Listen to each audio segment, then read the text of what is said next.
Kumaşının Türk tarihinde çok geniş bir yeri vardır. Bu Çin'den Anadolu'ya seyahat ettiği dönemde Türk-İslam sentezi olan bir kumaş. Çin'den Anadolu'ya seyahat ettiğinde Anadolu Selçukluları Konya'da, Suriye Selçukluları Şam'da, Halep'te üretime başlamışlar. Daha sonra Osmanlılar döneminde hatta Bursa ve Buldan'da da yapıldığı söylenir. Kutlu kumaşı saraylarda üst kesimlerin kullandığı atlas türü kumaşlardır. Meydaniye grupları vardır. Onlar da tüm halkın kullanmış olduğu bir kumaşlardır. Hatta bu kutlu kumaşın içinde meydaniye kullanırlar. Dışında da kutlu kumaş kullanırlar. Çift taraflı kumaş. Çift taraflı olur bu.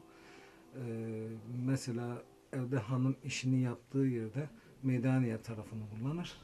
Bir misafiri geldiğinde hemen tersini döndürür, kutlu tarafını misafirlik giysisi yapar. Kutlu bir ilim.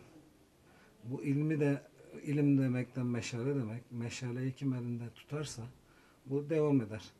Şimdi Gaziantep'te de, Türkiye'de de, dünyada da sadece Gaziantep'te yapılıyor bu kutlu kumaşı. Bizim milli kültürümüzdür. Üzerindeki figürler, motiflerin hepsi ya okbaşıdır, mekiktir, başaktır, arpadır. Her kumaşın ismi vardır. Her kumaşın hikayesi vardır.